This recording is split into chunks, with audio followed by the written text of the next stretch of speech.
Hello everyone, welcome to S1 coaching centre. जैसे कि आप लोग थंबनेल में देखे होंगे कि ये जो वीडियो है ये साइंस का क्या है, मास्टर क्लास वीडियो है।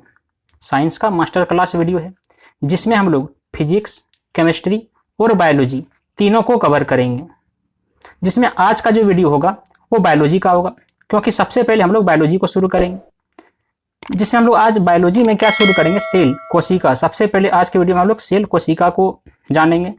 और ये जो होगा पार्ट वाइज वीडियो आएगा हर बार, तो आप वीडियो को देखते चलिएगा हर पार्ट में, ताकि आपको साइंस का नॉलेज अच्छा हो। और ये बिल्कुल आसान भाषा में होगा, ये बिल्कुल आसान भाषा में हम लोग समझेंगे, जो एग्जाम के पॉइंट व्यू से क्या हो, जरूरी हो।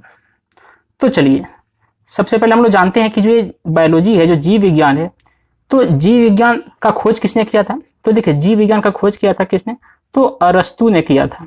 किसने? अरस्तु ने किया था। और वैसे भी जीव विज्ञान जो है, बायोलॉजी दो प्रकार का होता है। एक होता है बॉटनी, एक होता है जूलॉजी, जिसको बोलते हैं पादप और एक जंतु। तो पादप विज्ञान और जंतु विज्ञान, ये दो प्रकार का बायोलॉजी होता है। तो हम लोग आज जो है वह सेल, कोशिका के बारे में जंतु विज्ञान में हम लोग जानेंगे, क्योंकि ये सेल जो होता है वो पादप और जंतु दोनों में पाया जाता है। तो चलिए वीडियो स्टार्ट करते हैं, और वीडियो को बिना स्किप किए शुरू से अंत तक देखिएगा, ताकि आपको हर चीज बिल्कुल क्लियर समझ में आए।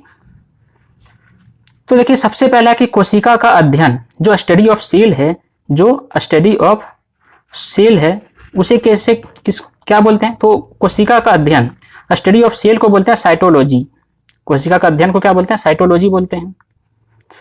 उसके बाद देखिए कि सबसे पहले क्या, कि सबसे पहले कोशिका का खोज किया था किसने, तो 1665 ईस्वी में किया था रॉबर्ट हुक ने। सबसे पहले कोशिका का खोज 1665 में किया था किसने, रॉबर्ट हुक ने किया था। किंतु इन्होंने जो है वो मृत कोशिका को खोज किया था। रॉबर्ट हुक ने मृत कोशिका का खोज किया था। इन्हें फादर ऑफ साइटोलॉजी भी कहा जाता है। तो फादर ऑफ साइटोलॉजी किसे कहा जाता है, तो रॉबर्ट हुक को कहा जाता है।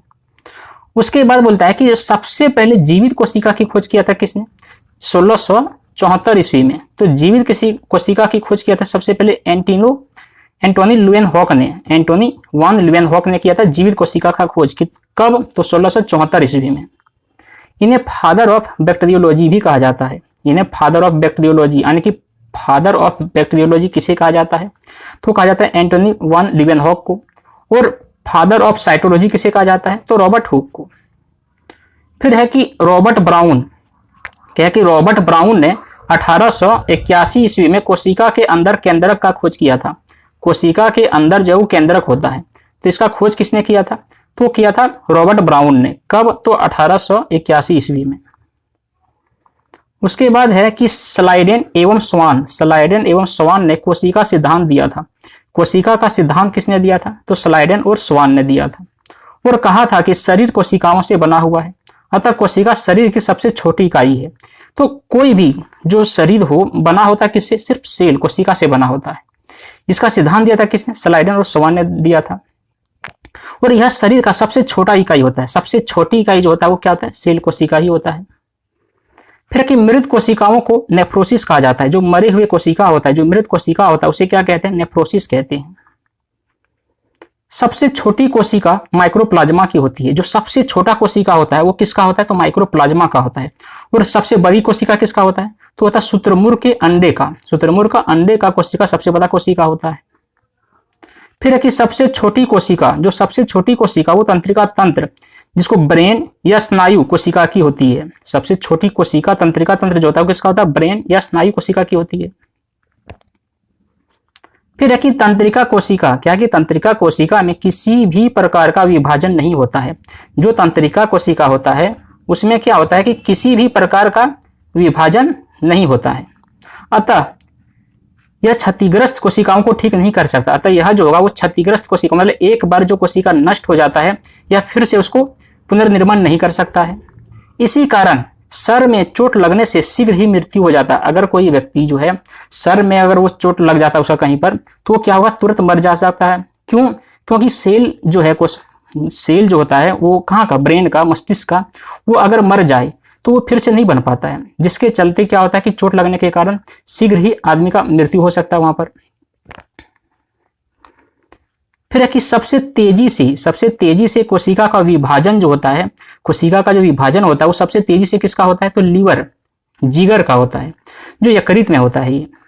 यह अपने क्षतिग्रस्त कोशिकाओं को स्वतः ही ठीक कर सकता है कि अगर एक बार कोशिका अगर नष्ट हो जाए तो यह फिर से कोशिका का निर्माण करके फिर से अपना काम करना शुरू कर देता है। तो ये कहां पर होता है, तो लीवर, जिगर में। चलिए अब देखते हैं कि कोशिका का प्रकार, कोशिका का जो टाइप्स है वो कितने कितने प्रकार का है। तो देखिए सबसे पहले होता है जीव द्रव्य, जीव द्रव्य को इंग्लिश में प्रोटोप्लाज्मा बोलते हैं। फिर है कोशिका भित्ति जो सेल वाल होता है, तो ये सब एक कोशिका में पाया जाता है, जीव द्रव्य, प्रोटोप्लाज्मा, कोशिका भित्ति, सेल वाल, कोशिका झिल्ली, सेल मेम्ब्रेन, माइटोकॉन्ड्रिया, अंतः प्राद्रवी जालिका, इसको हम लोग इंडोप्लाज्मिक रेटिकुलम, इसको शॉर्ट में हम लोग ER भी लिखेंगे, क्या है, इंडोप्लाज्मिक रेटिकुलम।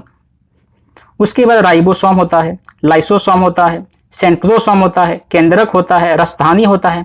तो ये सभी कोशिकाओं में पाया जाता है, कोशिका के सब क्या है, अंग है। लवक होता है, प्लेस्टिड्स होता है। तो देखिए यहाँ पर आप लोग देख सकते हैं कि फिगर में क्या क्या कोशिका में पाया जाता है। तो देखिए ये है कोशिका का एक आकृति है। तो यहाँ पे देखिए कि सबसे पहले यहाँ पे देखिए माइटोकॉन्ड्रिया होता है, ये वाला देखिए माइटोकॉन्ड्रिया है। उसके बाद है गोल्जी एप्रोप्टस, ये देखिए ये गोल्जी है। फिर न्यूक्लियस, ये जो होता है ये न्यूक्लियस है, ये कोशिका का जो न्यूक्लियस होता है ये न्यूक्लियस होता है,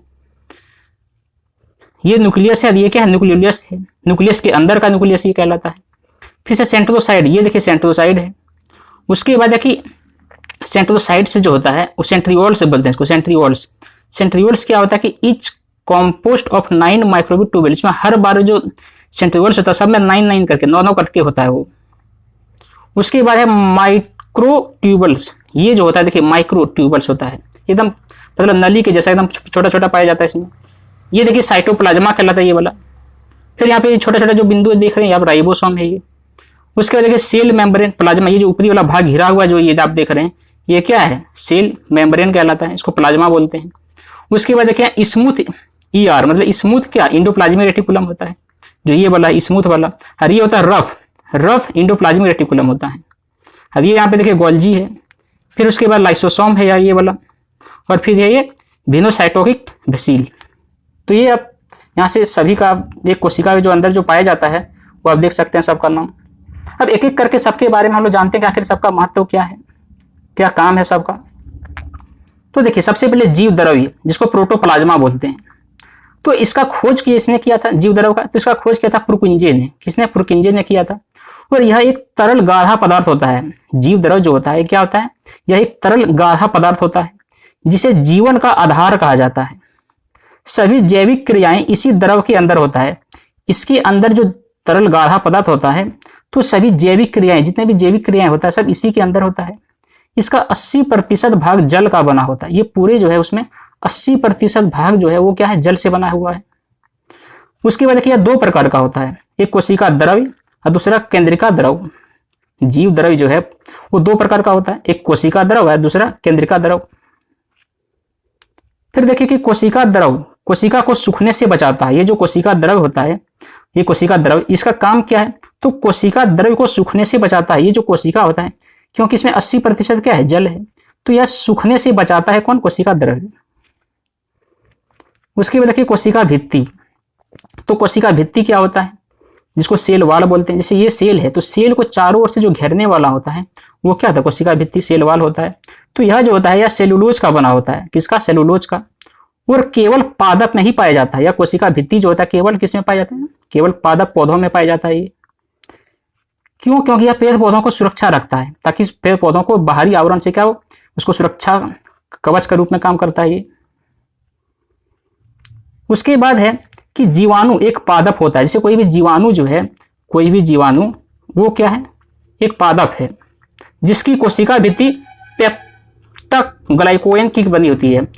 जीवाणु जो एक पादप होता है जिसकी जो कोशिका भित्ति होता है वो किसका बना होता है, तब पेप्टाइडोग्लाइकेन की बनी होती है। फिर कि कवक की कोशिका भित्ति काइटिन की बनी होती है। उसके बाद देखिए कवक जो होता है इसका भी जो कोशिका भित्ति होता है, तो इसका कोशिका भित्ति किसके बना होता है, तो काइटिन का बना होता है। फिर देखिए कोशिका झिल्ली। तो कोशिका झिल्ली जो कोशिका होता है, तो कोशिका की जो ये वाला झिल्ली से बना होता है बाहरी ओर, ये क्या होता है, तो कोशिका झिल्ली दोनों में पाया जाता है, जंतु में भी और पादप में भी। और कोशिका भित्ति सिर्फ पादप में, ये याद रखिएगा। उसके बाद है कि कोशिका के अंदर के सभी अवयव इसी झिल्ली के अंदर रहता है। कोशिका के अंदर का जितना भी अवयव है वो सब कहाँ रहता है, वो सब इसी कोशिका झिल्ली के अंदर रहता है। फिर है कि यह कोशिका के अंदर जाने वाले पदार्थों का नियंत्रण करता है। एक कोशिका के अंदर कोई भी पदार्थ जो आता जाता है वो सभी का नियंत्रण का काम करता है कौन, कोशिका झिल्ली। और देखिए यह अर्धपरागम्य होता है। अर्धपरागम्य मतलब क्या होता है, तो किसी पदार्थ को जाने अंदर देता है, किसी को नहीं जाने देता है। तो वही कुछ ही वस्तु को अंदर जाने देता है कौन, कोशिका झिल्ली। उसके बाद देखिए माइटोकॉन्ड्रिया। तो माइटोकॉन्ड्रिया उसके बाद देखिए, तो माइटोकॉन्ड्रिया जिसको हम लोग सूत्र कणिका भी बोलते हैं, क्या बोलते हैं, सूत्र कणिका। तो इसका खोज किया था किसने, अल्टमैन ने किया था। माइटोकॉन्ड्रिया का खोज किसने किया था, अल्टमैन ने किया था। यहाँ ऑक्सीसोशन होता है, यह जो होता है क्या था, एक ऑक्सीसोशन होता है। उसके बाद यह क्रेब्स चक्र चलता है, यह जो एक क्रेब्स चक्र चलता है जिसके फलस्वरूप एटीपी, एटीपी का मतलब क्या होता है, तो एटीपी का मतलब होता है एडिनोसिन ट्राइफॉस्फेट, ठीक है, तथा ग्लूकोज का बना होता है। ये जो है किसका बना होता है, एटीपी का और ग्लूकोज का बना होता है, और हमें ऊर्जा मिलता है इससे। इसी कारण इसे कोशिका का पावर हाउस या शक्ति गृह कहा जाता है, क्योंकि ये माइटोकॉन्ड्रिया से क्या होता है, किसी को ऊर्जा मिलता है, जिसके चलते इसको क्या कहा जाता है, कोशिका शक्ति गृह या फिर पावर हाउस कहा जाता है, कोशिका का पावर हाउस। किसको, तो माइटोकॉन्ड्रिया को। उसके बाद देखिए माइटोकॉन्ड्रिया के आंतरिक दीवारों को क्रिस्टी कहते हैं। जो माइटोकॉन्ड्रिया होता है उसका जो आंतरिक, जो अंदर का जो दीवार होता है उसको क्या कहते हैं, उसको क्रिस्टी बोलते हैं। क्या बोलते हैं, क्रिस्टी। उसके बाद देखिए अंतःप्रदर्भ जालिका। क्या है, अंतःप्रदर्भ जालिका। इसको हम लोग इंडोप्लाज्मिक रेटिकुलम भी बोलते हैं। क्या बोलते हैं इसको, शॉर्ट में ER, इंडोप्लाज्मिक रेटिकुलम। फिर देखिए यह क्या करता है, यह कोशिका के अंदर से आंतरिक सहायता देता है। कोई भी कोशिका जो होता है यह अंदर वाला जो भाग होता है यह अंदर से सहायता देता है इसे। अतः इसे कोशिका का आंतरिक कंकाल भी कहा जाता है। किसी भी कोशिका का जो आंतरिक कंकाल का काम करता है ये कौन, अंतःप्रदर्भ जालिका। यह भी दो प्रकार का होता है, कौन कौन, तो देखिए एक होता है स्मूथ ER, जिसको हम लोग शॉर्ट में SER लिखते हैं। यह क्या करता है, यह कार्बोहाइड्रेट तथा वसा का निर्माण करता है। यह क्या करता है, कार्बोहाइड्रेट और वसा का निर्माण करता है। और दूसरा होता है RER, जिसको रफ इंडोप्लाज्मिक रेटिकुलम बोलते हैं। यह क्या करता है, इस पर राइबोसोम होता है और यह प्रोटीन का निर्माण करता है, ठीक है। उसके बाद देखिए राइबोसोम। क्या है, राइबोसोम। तो राइबोसोम देखिए ये क्या, यह कोशिका के अंदर का सबसे छोटा अंग होता है। कोई भी कोशिका के अंदर जो है जो सबसे छोटा अंग होता है ये होता है राइबोसोम, ठीक है। और यह प्रोटीन का निर्माण करता है। यह जो है कोशिका के अंदर क्या करता है, प्रोटीन का निर्माण करता है। इसीलिए इसको प्रोटीन का फैक्ट्री भी कहा जाता है। इसीलिए राइबोसोम को क्या बोलते हैं, प्रोटीन का फैक्ट्री। यह भी दो प्रकार का होता है, राइबोसोम भी दो प्रकार का होता है। कौन कौन, तो देखिए एक होता है 70S। 70S, S का मतलब होता है सेडिमेंटेशन कोफिशिएंट। S का मतलब क्या था, सेडिमेंटेशन कोफिशिएंट। तो 70S राइबोसोम ये होता है। दूसरा होता है 80S राइबोसोम। तो 70S राइबोसोम का क्या काम होता है, यह हल्का होता है तथा प्रोकैरियोटिक कोशिकाओं में पाया जाता है। और ये प्रोकैरियोटिक क्या होता है, तो कोशिका का प्रकार होता है। दो प्रकार का कोशिका होता है, एक प्रोकैरियोटिक और दूसरा यूकैरियोटिक। हम लोग नीचे देखेंगे इसको। तो 70S राइबोसोम जो होता है यह हल्का होता है, यह प्रोकैरियोटिक कोशिकाओं में पाया जाता है, ठीक है। उसके बाद दूसरा जो होता है वो होता है 80S राइबोसोम। यह भारी होता है और यह कहाँ पाया जाता है, यह यूकैरियोटिक कोशिकाओं में पाया जाता है। उसके बाद देखिए वही कि S का मतलब क्या था कि सेडिमेंटेशन कोफिशिएंट। उसके बाद देखिए हम लोग अगला जानते हैं गोल्जी बॉडी। गोल्जी बॉडी जो ये बहुत आवश्यक होता है एक कोशिका के अंदर। तो गोल्जी बॉडी या हम लोग इसको गोल्जी एपरेंट्स भी बोलते हैं। तो इसका क्या काम है, तो देखिए गोल्जी बॉडी जो होता है इसका खोज किया था कैमिलो गोल्जी ने। किसने, कैमिलो गोल्जी ने किया था। यह पदार्थों का परिवहन करता है। कोई भी जो पदार्थ होता है कोशिका के अंदर यह परिवहन का काम करता है, ट्रांसपोर्ट का काम करता है यह कौन, गोल्जी बॉडी। अतः यह यातायात में सहायक होता है, तो इसलिए इसको परिवहन का काम करता है ये, तो इसको यातायात में सहायक होता है इससे। उसके बाद देखिए सेंट्रोसोम है। क्या है, सेंट्रोसोम, या इसको तारक काय बोलते हैं। यह क्या करता है, यह कोशिका विभाजन करता है। कोई भी कोशिका जो होता है ये विभाजित होता है, बढ़ता है एक दूसरे के 1, 2, 3 भागों में। तो यह कोशिका विभाजन का काम करता है कौन, सेंट्रोसोम। और यह मस्तिष्क में नहीं पाया जाता है। सेंट्रोसोम जो होता है, जो मस्तिष्क होता है, ब्रेन होता है, वो वहां नहीं पाया जाता है, जिस कारण तंत्रिका कोशिकाओं में विभाजन नहीं होता है। इसीलिए यहाँ पे क्या होता है, बता चुके हैं आपको कि कोई भी व्यक्ति अगर एक्सीडेंट हो और उसके माथा में अगर चोट लग जाए तो क्या होता है, अकाल मृत्यु हो जाता है उसका। क्यों? क्योंकि उसके अंदर जो तंत्रिका जो कोशिकाएं होता है वो जो नष्ट हो जाता है वो फिर से पुनर्निर्माण नहीं हो पाता है, जिसके चलते क्या होता है, मृत्यु हो जाता है। तो इसीलिए यह सेंट्रोसोम जो होता है क्या करता है, कोशिका का विभाजन करता है, लेकिन यह मस्तिष्क में नहीं पाया जाता है, जिसके कारण तंत्रिका कोशिका में विभाजन नहीं हो पाता है। यह केवल जंतु कोशिका में ही पाया जाता है। ठीक है। उसके बाद देखिए कि यह पादप कोशिकाओं में कोशिका विभाजन सेल प्लेट के द्वारा होता है। उसके बाद यह जो होता है, जो पादप कोशिका होता है, इसमें जो कोशिका का विभाजन होता है वो किसके द्वारा होता है, सेल प्लेट के द्वारा होता है। उसके बाद देखिए ये जो सेंट्रोसोम है इसका खोज किसने किया था, तो सेंट्रोसोम का खोज किया था बोबेरी ने। किसने? बोबेरी ने किया था। चलिए उसके बाद है लाइसोसोम। देखिए लाइसोसोम का क्या काम है, तो यह कोशिका के अंदर पाचन का काम करता है। कोई भी कोशिका के अंदर जो है पचने का जो काम करता है वो कौन करता है, तो लाइसोसोम करता है। इसके अंदर जल अपघटक एंजाइम पाया जाता है। इसी के अंदर जो होता है वो क्या पाया जाता है, एंजाइम पाया जाता है। किसके अंदर, लाइसोसोम के अंदर।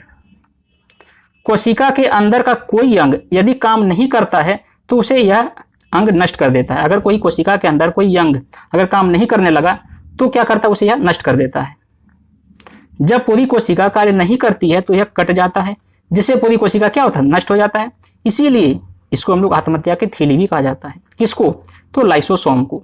लाइसोसोम को ही आत्महत्या की थैली कहते हैं या फिर एटॉम बॉम्ब बोलते हैं इसको। उसके बाद देखिए कि लाइसोसोम का खोज किसने किया, तो लाइसोसोम का खोज किया था डी दुबे ने। किसने, डी दुबे ने किया था। फिर देखिए आरबीसी क्या है, आरबीसी जिसका मतलब क्या था, रेड ब्लड सेल। तो आरबीसी के अंदर लाइसोसोम नहीं पाया जाता है। आरबीसी जो होता है इसके अंदर क्या होता है, तो लाइसोसोम नहीं पाया जाता है। अतः आरबीसी मरने के बाद स्प्लीन, जिसको हम लोग प्लीहा या तिल्ली बोलते हैं, में पाया जाता है, जिस कारण स्प्लीन को आरबीसी का कब्र कहा जाता है। क्या बोलता है कि आरबीसी के अंदर लाइसोसोम नहीं पाया जाता है। आरबीसी के अंदर क्या होता है, लाइसोसोम नहीं होता है। जब आरबीसी मर जाता है तो स्प्लीन में, अतः आरबीसी के मरने के बाद क्या होता है, स्प्लीन में पाया जाता है, जिस कारण स्प्लीन को क्या होता है, आरबीसी का कब्र कहा जाता है, कब्रिस्तान। ठीक है। उसके बाद देखिए अगला केंद्रक। क्या है, केंद्रक। कोशिका के अंदर ये होता है। तो बोलता है कि इसकी खोज किसने किया था, केंद्रक का, तो रॉबर्ट ब्राउन ने किया था। किसने, रॉबर्ट ब्राउन ने। यह कोशिका को नियंत्रित करता है। कोई भी कोशिका को जो मेंटेन का काम करने का करता है वो मेंटेन करता है, वो कौन, केंद्रक करता है। अतः इसे कोशिका का दिमाग भी कहते हैं। मतलब क्या, ब्रेन ऑफ सेल। किसको, केंद्रक को, न्यूक्लियस को। इसमें 80% प्रोटीन पाया जाता है। ये केंद्रक में 80% जो होता है वो क्या होता है, प्रोटीन होता है। उसके बाद देखिए रसधानी। क्या है, रसधानी, जिसको वैक्यूल्स बोलते हैं। तो यह जल को संचित या स्टोर करके रखता है। रसधानी का मतलब देखिए नाम से ही पता लग रहा है कि यह कोई चीज को क्या करता होगा, स्टोर करता होगा, संचित करता होगा। तो यह जल को स्टोर करके रखता है। कौन, रसधानी। और यह जंतु में छोटा होता है। जंतुओं में यह बहुत क्या होता है, छोटा ही होता है, किंतु पादपों में बहुत बड़ा होता है। ठीक है। उसके बाद देखिए कि लवक। क्या है, लवक, जिसको हम लोग प्लेस्टाइड्स बोलते हैं, प्लेस्टिड्स। तो लवक जो होता है यह पादपों का सबसे बड़ा कोशिकांग होता है। कोई भी जो पादप होता है तो इसका जो होता है सबसे बड़ा कोशिकांग होता है कौन, लवक। यह केवल पादपों में ही पाया जाता है और यह 3 प्रकार का होता है। तो 3 प्रकार का कौन कौन होता है, तो देखिए एक होता है हरित लवक, जिसको हम लोग क्लोरोप्लास्ट बोलते हैं। दूसरा तो होता है अवर्णित लवक, जिसको हम लोग लीकोप्लास्ट बोलते हैं। और तीसरा होता है वर्णित लवक, जिसको हम लोग क्रोमोप्लास्ट बोलते हैं। लवक 3 प्रकार का होता है, कौन कौन, हरित लवक, अवर्णित लवक और वर्णित लवक। क्लोरोप्लास्ट, लीकोप्लास्ट और क्रोमोप्लास्ट। अब देखिए हरित लवक, सबसे पहले क्लोरोप्लास्ट के बारे में। तो यह भोजन का निर्माण करता है। जो कोई भी प्लांट, हम जानते हैं लवक कहाँ पाया जाता है, पौधा में। तो पौधे के में जो भोजन का निर्माण होता है वो कौन करता है, हरित लवक करता है। और यह पत्ती तथा तना में पाया जाता है। ठीक है। उसके बाद है कि अवर्णित लवक। क्या है, अवर्णित लवक, जिसको हम लोग लीकोप्लास्ट बोलते हैं। यह क्या करता है, तो यह कोई भी प्लांट्स का भोजन को संग्रह करने का काम करता है। और यह कहाँ पाया जाता है, यह जड़ और फल में पाया जाता है। ठीक है। उसके बाद अगला है कि वर्णित लवक। क्या है, वर्णित लवक, जिसको हम लोग क्रोमोप्लास्ट बोलते हैं। तो वर्णित लवक जो होता है यह रंग प्रदान करता है, यह रंग देता है किसी भी चीजों में, जैसे फल हो, पत्ती हो, तना हो, किसी में जो रंग आता है वो किसके कारण आता है, तो वर्णित लवक, क्रोमोप्लास्ट के कारण आता है। जैसे टमाटर, मिर्च, इसका जो रंग आता है वो लाइकोपेज के कारण आता है। गाजर का रंग कैरोटीन के कारण आता है। चुकंदर का रंग बीटानोन के कारण आता है। फलों का पीला रंग जेंथोफिल के कारण होता है। तो ये रंग प्रदान करता है वर्णतलवक या क्रोमोप्लास्ट। ठीक है। अब देखिए कोशिका का प्रकार। कोशिका का जो प्रकार, कितने प्रकार का कोशिका होता है? तो कोशिका दो प्रकार का होता है। कौन कौन? एक प्रोकैरियोटिक जो अविकसित होता है, ज्यादा डेवलप नहीं होता है, अनडेवलप होता है, और दूसरा होता है यूकैरियोटिक जो विकसित होता है। ठीक है। तो देखिए प्रोकैरियोटिक जो होता है, क्या है प्रोकैरियोटिक? ये क्या होता है? इसमें कोशिका के सभी अंग नहीं पाए जाता है। मान लेते हैं जो कोशिका पे जितने भी अंग होता है, जीवद्रव होता है, केंद्रक होता है, न्यूक्लियस होता है, और भी जितने अंग होते हैं, इसमें सभी अंग नहीं पाए जाता। किसमें? प्रोकैरियोटिक में। ठीक है। इन्हें प्रारंभिक कोशिका भी कहा जाता है। तो प्रोकैरियोटिक हम लोग प्रारंभिक कोशिका भी कहते हैं। इसमें कोशिका झिल्ली, राइबोसोम जिसको 70S 70S पाया जाता है, तथा शेष अंगों का अभाव देखा जाता है। प्रोकैरियोटिक में कोशिका झिल्ली होता है, राइबोसोम 70S होता है, ये सब होता है, लेकिन बाकी कुछ कुछ अंग इसमें क्या होता है? अभाव होता है, नहीं पाया जाता है। ठीक है। उसके बाद देखिए यूकैरियोटिक क्या होता है? तो यूकैरियोटिक जो होता है ये पूरी तरह विकसित होता है, डेवलप होता है।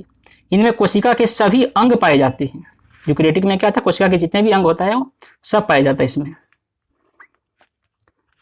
जैसे देखिए इसमें 80S राइबोसोम पाया जाता है। पादप कोशिकाओं का आकार चोकर जैसा होता है। इनके अंदर का सबसे बड़ा अंग जो होता है वो प्लास्टिड होता है। उसके बाद इनका भेकुल्स रसधानी वाला होता है। इनमें क्लोरोफिल पाया जाता है। उसकी दूसरी बात याद रखिएगा, यूकैरियोटिक जो होता है उसमें क्या होता है? कोशिका भित्ति होता है। प्रोकैरियोटिक में कोशिका भित्ति नहीं होता है। ठीक है। उसके बाद है कि जंतु कोशिका जो होता है गोल होता है। जंतुओं में जो कोशिका कैसा? गोल होता है। इनके अंदर का सबसे बड़ा अंग क्या है? केंद्रक होता है।